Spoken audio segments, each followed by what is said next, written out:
നാളെ വന്ന് കാണാം. ഇന്ന് അല്പം തിരക്കില്ല. 2.5 ഏക്കർ എന്നല്ലേ പറഞ്ഞത്? പാടം നികത്തിയൊന്നുമല്ലല്ലോ? അല്ലല്ലേ? ശരി, ഓക്കെ, നാളെ കാണാം. ഓക്കെ, ശരി, ഓക്കെ. എന്താടാ? നീ ഒന്ന് അങ്ങോട്ട് വന്നേ പറ്റൂ. നിന്റെ തന്തയുടെ കാര്യം വലിയ കുഴപ്പമാണ്. അച്ഛനെ എങ്ങനെയെങ്കിലും അവിടെ നിന്ന് മാറ്റ്. അങ്ങനെയാണെങ്കിൽ ഞാൻ വരാം. എടാ, അതിന് പറ്റണ്ടേ?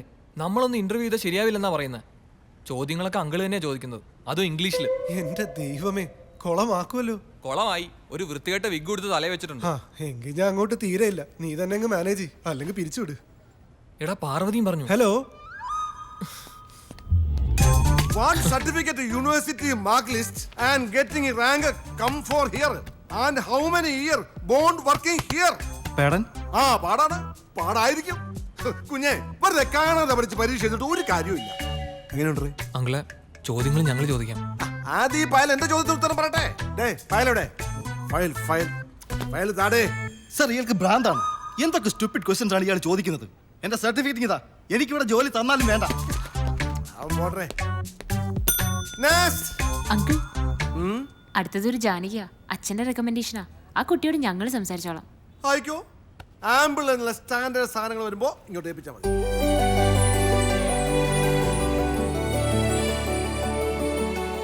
ഇരിക്ക്. Thank you madam. ഇനി നിങ്ങൾ നടത്തിയോ? ഞാൻ ചോദിച്ച പോലെ ഇത്തിരി കേറ്റി തന്നെ ചോദിച്ചു. രക്ഷപ്പെട്ടു. സർ, ആ,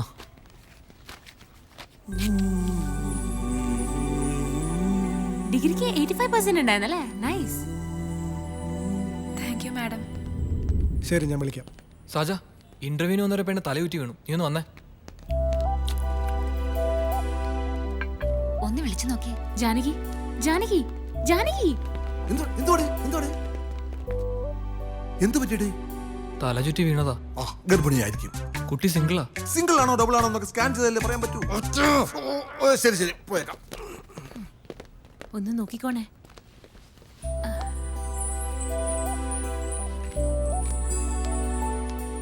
ഭക്ഷണം കഴിക്കാഞ്ഞിട്ടാണെന്നാ തോന്നുന്നത്. കുറച്ച് ബുദ്ധിമുട്ടില്ലാന്ന് അച്ഛൻ പറഞ്ഞിരുന്നു. ഞാൻ എന്തെങ്കിലും കഴിക്കാൻ മേടിച്ചിട്ട് വരട്ടെ. എന്തെങ്കിലും നല്ലൊരു ജോലി ഇതിന് കൊടുക്കാൻ പാറുവിനോട് പറ. മാന്യമായ ശമ്പളവും. ഒരവസരം വന്നപ്പോ എൻ്റെ ബാലകൃഷ്ണന്റെ കുഞ്ഞിനെ കൈവിട്ടില്ലല്ലോ എന്നതിൽ നന്ദിയുണ്ട്. ഒത്തിരി മനസമാധാനം തോന്നുക. ഓഫീസിൽ JK ബാലകൃഷ്ണനും രണ്ടല്ലായിരുന്നു, ഒന്നാ. എപ്പോഴും അങ്ങനായിരുന്നു. പക്ഷെ എന്നെ കളഞ്ഞിട്ട് അവനങ്ങ് പോയി. ബാലകൃഷ്ണന്റെ മോള് എനിക്ക് മോള് തന്നെ. ജാനകിയുടെ അച്ഛനെ പലപ്പോഴും സാമ്പത്തികമായി സഹായിക്കാൻ JK നോക്കിയതാ. ഒന്നിനും വഴങ്ങിയില്ല. ഇനിയെങ്കിലും ഈ ദുരഭിമാനം കളയണം. നമ്മൾ അതുകൊണ്ട് ഒന്നും നേടില്ല. പാരമ്പര്യമായിട്ട് കിട്ടിയ ഒരു നല്ല ചീത്ത സ്വഭാവ. സരസ്വതിയെ എന്താ നോക്കി നിൽക്കണേ? ചായ എടുക്ക.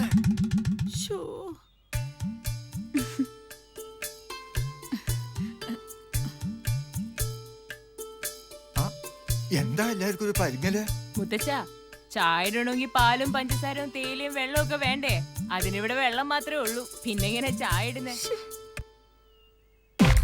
എടാ, ആ വണ്ടിയുടെ പൊടി പോലും ഇല്ലല്ലോ. എന്നും ഇവിടെ വന്നിങ്ങനെ നോക്കണമെന്ന് നേർച്ച വല്ല ഉണ്ടോ? അതാണ് തിണ്ടി എനിക്കും ചോദിക്കാനുള്ളത്. ഇവിടെ തന്നെ കൊണ്ടുവന്ന് വയ്ക്കണമെന്ന് വല്ല നേർച്ചയുണ്ടായിരുന്നു? നിനക്കല്ലായിരുന്നു നിർബന്ധം ആ ടാക്സിയുടെ ഡിക്കി തന്നെ കൊണ്ടുവന്ന് വെക്കണം. എന്തൊന്നും വിട്. കൊച്ചു പിള്ളേരെ അബദ്ധം ചെയ്തത് നമ്മൾ 3 പേരുടെ തന്നെയാണ്. ഇനി അതങ്ങനെ തിരിച്ചു പിടിക്കാനുള്ള വഴി ആലോചിക്കും. അതെ, അതാണ് അത്. ശരി. അയ്യോ, എത്ര നന്നായിട്ട് നടത്തിയ ഓപ്പറേഷൻ ആടായത്. ഇനി നമ്മൾ എന്ത് ചെയ്യും? എടാ ചാക്കോ, നീ ഇങ്ങനെ ഒപ്പാരിയിടാതെ ആ ടാക്സി എവിടെയെന്ന് കണ്ടുപിടിച്ച എല്ലാം ശുഭം. നീ ഇങ്ങനെ ചടഞ്ഞിരുന്ന് കഴിഞ്ഞേറ്റെ. എടാ പൊക്കടാ. എന്താടാ മലദൈവോ? അതിന്റെ അച്ഛൻ ആ കാറിന്റെ ഡിക്കിയിൽ വെച്ചതിന് പകരം ഇവന്റെ കൊടവയറ് കീറി ഇതിനുള്ളിൽ വെച്ചാൽ മതിയായിരുന്നു. അതിനേക്കാൾ സുരക്ഷിതം ഇവിടെ ഉണ്ടായിരുന്നു. ചിരിച്ചോ. ഈ ഡിക്കി കൊണ്ട് അങ്ങനെയെങ്കിലും ഒരു പ്രയോജനം ഉണ്ടല്ലോ. വാ.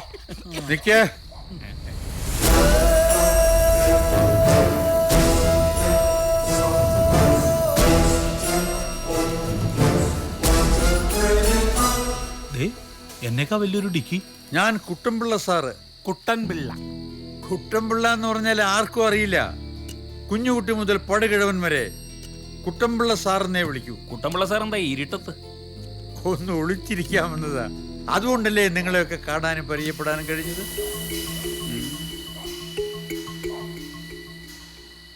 ഇത് അലൻ,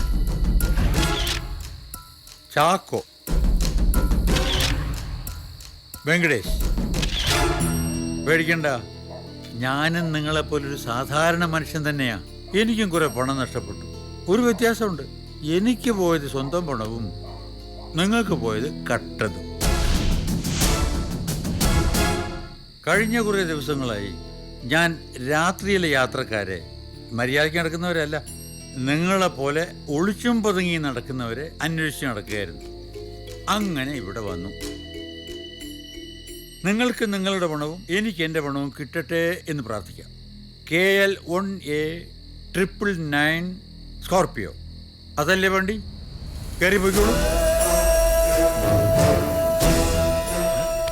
അങ്ങേര് മാഞ്ഞുപോയി. ഇത് കുട്ടമ്പിള്ള സാറൊന്നുമല്ല, ഇത് സേതുരാമയ്യറ, CBI. ആ, നിങ്ങളൊന്ന് കണ്ടില്ലേ? ആ സൈറ്റ് തന്നെയാ. ആ, അത് തന്നെ. ഞാൻ സാധനം കൊടുക്കാം. ഡാ, ആ ഹോട്ടൽ പ്രൊജക്ടിന്റെ സ്ഥലം കണ്ടില്ലേ? അവരാ. ഓ ആ, സാജന, തീർച്ചയായിട്ടും സ്കെച്ചും പ്ലാനും കൊടുത്തേക്കണം. ഓ ശരി. ഞാൻ നമ്മുടെ ടോട്ടൽ 3 months വർക്കും പ്രോഗ്രസ്സും നോക്കുമായിരുന്നു. And it's really a miracle achievement. സാജന് കിട്ടിയ പണത്തിൽ നിന്നും നമ്മൾ എടുത്തത് എത്രയാ? 50. എത്രയാ? 50. ആ, വേണമെങ്കിൽ ആ 50 അടുത്ത മാസം തിരിച്ചു വയ്ക്കാം. ഞാൻ ആലോചിക്കുന്നത് തിരിച്ചാ, ബാക്കിയും കൂടി ഇവിടെ എടുത്ത് ഇൻവെസ്റ്റ് ചെയ്താലോ? ഓക്കെ, അത് വേണ്ട, അത് വേണ്ട, ഞാൻ എല്ലാം കേട്ടതാ. പാറു പറഞ്ഞാൽ ശരി. ഡാ, നമ്മളിപ്പോൾ 100 കിലോമീറ്റർ സ്പീഡിലാണ് പോയിക്കൊണ്ടിരിക്കുന്നത്. നീ ചുമ്മാ ഇടയ്ക്ക് ഒരു ബ്രേക്ക് കൂട്ടാൻ നോക്കോ? സ്പീഡ് ഒന്ന് കുറച്ച് സൂക്ഷിച്ച് ഓടിച്ചു നോക്ക്. ഇടയ്ക്ക് ബ്രേക്ക് ചവിട്ടേണ്ടി വരത്തേ ഇല്ല. തുടങ്ങി രണ്ടും കൂടി. സാജൻ പറഞ്ഞതാ ഒരു അർത്ഥത്തിൽ ശരി. റിസ്ക് മുഴുവൻ എടുത്തിരിക്കുന്നത് അവരാണല്ലോ. May I come in? Yes, come in. Sir. ഒരു 6 ഏക്കർ പാഡി ഫീൽഡിന്റെ പാർട്ടി വന്നിരുന്നല്ലോ, അതെന്തായി? അവർ വിളിച്ചിരുന്നോ? സർ, അവരെന്നെ വിളിച്ചോണ്ടിരിക്കുക. ഞാനൊരു ലേശം വെയിറ്റിട്ട് നിൽക്കാണ് സർ. ആ ടീം അത്ര ജെനുവിൻ അല്ല. എൻ്റെ വീടിൻ്റെ ഏകദേശം അടുത്താണ് ഈ സ്ഥലം. ഞാൻ അന്വേഷിച്ചു, പിന്നെ അതിലൊരു മൈനറും. എനിക്കെന്തോ ആ ഡീല് വേണ്ടെന്നാണ് തോന്നുന്നത്. ജാനകിയുടെ ജഡ്ജ്മെന്റ് അങ്ങനെ തെറ്റാറില്ല. അങ്ങനെയാണെങ്കിൽ അത് വേണ്ടെന്ന് വെക്കാം അല്ലേ? ആലോചിച്ച തീരുമാനം പറഞ്ഞാൽ മതി, ഞാൻ അറിയിച്ചേക്കാം.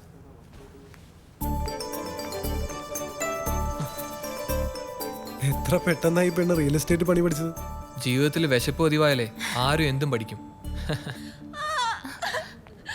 അത് ജാനകിയുടെ ഒച്ചയല്ലേ?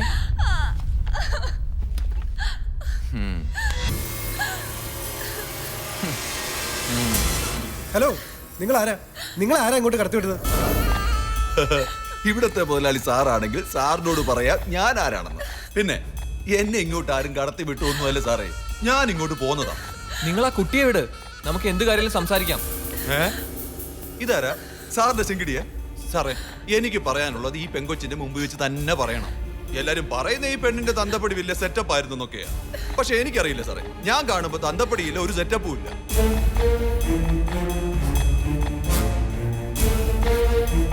കുറെ പേരുടെ പണം വാങ്ങിയിട്ടുണ്ട് പലിശയ്ക്ക്. ഒരു 10,000 വരെ കൊടുത്തത് ലക്ഷങ്ങളായി. വലിയൊരു മുതലിന്റെ വാങ്ങി കൊടുത്ത ഇപ്പൊ മുതലുമില്ല, പലിശയില്ല. ഇവിടെ വന്നൊരു സീൻ ഉണ്ടാക്കിയ പലിശയെങ്കിലും കിട്ടുമെന്ന് ആരും പറഞ്ഞതൊന്നുമല്ല, എനിക്ക് തോന്നി. ഞാനിങ്ങി വന്നു. ഞാൻ പറഞ്ഞു നോക്ക് സത്യമാണെന്ന്. കൊച്ചു അവരെ നോക്കി ഒന്ന് മൂളിയേക്ക്. ഇവര് കാശ് തരാന്ന് പറഞ്ഞാൽ ഞാനങ്ങ് പോയേക്കാം. മിസ്റ്റർ, നിങ്ങൾ പറഞ്ഞൊക്കെ ശരിയായിരിക്കാം, പക്ഷെ ഞങ്ങൾ എന്താ ചെയ്യാ? ഈ കുട്ടി ഇവിടെ ജോയിൻ ചെയ്തിട്ട് 1 മാസം പോലും ആയിട്ടില്ല. അത് സാരമില്ല സാറേ, കുറെ മാസം ശമ്പളം ഒരുമിച്ച് കൂട്ടിയിട്ട് ഒരു 3 മാസത്തെ പലിശയെങ്കിലും ഇങ്ങിതാ. 75,000 രൂപ. ഞാൻ നിങ്ങളുടെ കാല് പിടിക്കാം, ഇവിടുന്ന് പോണം. വിവേക്, പോലീസിനെ വിളിക്കും. അയ്യോ, അത് വേണ്ട സാറേ, പോലീസ് വന്നാൽ ഞാൻ പെട്ടുപോകും. ഞാൻ അങ്ങ് പോയേക്കാം. 2 ദിവസം സമയം കൊടുക്കുക കൊച്ചിന്. അതിനു മുമ്പ് പലിശയെങ്കിലും കിട്ടിയാൽ മതിയായിരുന്നു. മുതൽ ഞാൻ എങ്ങനെയാലും റെഡിയാക്കിക്കോളാം. ഹോ,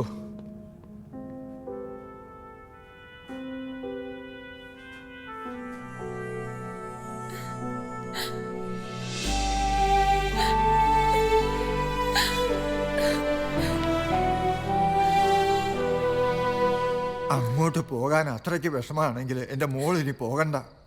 ബാലകൃഷ്ണന്റെ മക്കള് നാണം കെട്ട് ഒരു ജോലിക്കും എങ്ങും പോകണ്ട.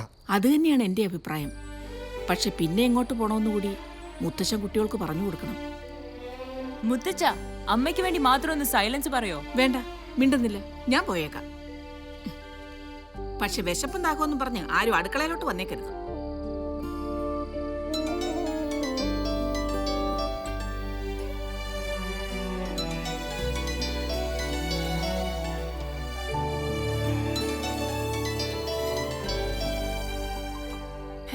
ഞാൻ തന്നെ കുറെ വിളിച്ചു, എന്താ ഫോൺ എടുക്കാത്തെ?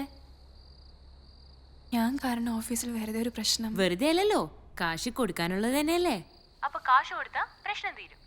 അയാൾക്ക് ഒരു 2 മാസത്തെ പലിശ കൊടുത്ത് തൽക്കാലം നിർത്താം. അത് ഞാൻ തരാം.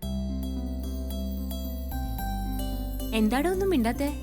അതൊന്നും വേണ്ട മാഡം. ജാനകിക്ക് വേണ്ടായിരിക്കാം, പക്ഷെ ഞങ്ങൾക്ക് ജാനകിയെ വേണം. പിന്നെ വേണ്ടാത്തൊരു കാര്യം എനിക്ക് പറയാനുണ്ട്. ഈ മാഡം വിളി അത് വേണ്ട. കാശ് എന്റെ കയ്യിൽ നിന്ന് തരുന്നൊന്നുമല്ല, അത് സാജൻ ഓഫീസിൽ നിന്ന് തരാൻ പറഞ്ഞതാ. ഇനി നിനക്ക് അഭിമാനത്തിന്റെ പ്രശ്നമാണെങ്കിൽ ശമ്പളത്തിൽ കുറേശ്ശെ പിടിച്ചേക്കാം. മര്യാദയ്ക്ക് രാവിലെ ഓഫീസിൽ എത്തിക്കോണം, കേട്ടല്ലോ? ആ സാജൻ കുറച്ച് മനസാക്ഷിയുള്ള കൂട്ടത്തിലാണെന്ന് തോന്നുന്നു അല്ലേ? അതൊക്കെ ശരിയാ, പക്ഷെ അവന്റെ പേര് പറയരുതെന്നാ പറഞ്ഞേക്കുന്നത്. അറിഞ്ഞാ കൊല്ലും. അങ്ങനെ ചാടിക്കേറി സഹായിച്ചാ അത് വേറെ അർത്ഥത്തിൽ എടുക്കുമെന്ന് അവന്റെ വിചാരം. അച്ഛാ, 25,000 രൂപ കമ്പനിയിൽ സാങ്ഷൻ ആയിട്ടുണ്ട്. 25,000 രൂപ ഞാനും കൊടുക്കാന്ന് കരുതി. അങ്ങനെയാകുമ്പോ 2 മാസത്തെ പലിശയാവുമല്ലോ. എന്ത് പറയുന്നു? ജിക്കയുടെ കാശ് പോയി. എന്റെ മോളുടെ മനസ്സ് എത്ര നല്ലതാണെന്ന് നോക്കി. എന്റെ മോളെ കുറിച്ച് എനിക്ക് അഭിമാനം തോന്നുന്നു. യു ആർ ഗ്രേറ്റഡാ. താങ്ക് യു അച്ഛാ. So sweet. അച്ഛാ, ഒരു 25,000 എന്റെ അക്കൗണ്ടിൽ ഇട്ടേക്കണേ. ഞാൻ എപ്പോഴേ വിചാരിച്ചതാ. ഏത് അക്കൗണ്ടിൽ ഇടുന്ന അച്ഛാ? എടേ, ആ ഇന്നോവ ഞാൻ ഒതുക്കി. 2007 മോഡൽ, 1 ലക്ഷം കിലോമീറ്റർ ഓടി, 7.5 ലക്ഷം രൂപ. ഓക്കെ അല്ലേ? ഡേ, തന്ത ഒന്ന് ഇരിക്കാൻ പറയണേ ഓഫീസറെ. അച്ഛൻ എന്റെ മുമ്പിൽ ഇരിക്കണമെങ്കിൽ ഞാൻ പറയണോ? കാര്യങ്ങളൊക്കെ അച്ഛൻ നോക്കി നടത്തിയാൽ മതി, അലമ്പാക്കരുത്. അത്രേ ഉള്ളൂ. ഞാൻ അലമ്പാക്കൂല, പക്ഷെ ഇവിടെ ചില അലമ്പുകളുണ്ട്. ഡേ, ആ പെണ്ണില്ലേ ജാനകി, ഞാൻ രാവിലെ നോക്കുമ്പോൾ അവൾ നിന്റെ ഡോറിന്റെ വെളിയിൽ നിന്ന് തൊഴുന്നു, ഈ അമ്പലത്തിലൊക്കെ തൊഴുന്ന പോലെ. ഡേ, ആ കൊച്ചിന് എന്തെങ്കിലും കുഴപ്പമുണ്ടോ? ഡേ, എനിക്കറിയില്ല. ഒന്ന് ശ്രദ്ധിച്ചോണേ. നേരത്തെ പറഞ്ഞ അലമ്പ് അതുണ്ടാവാതെ. എന്താ?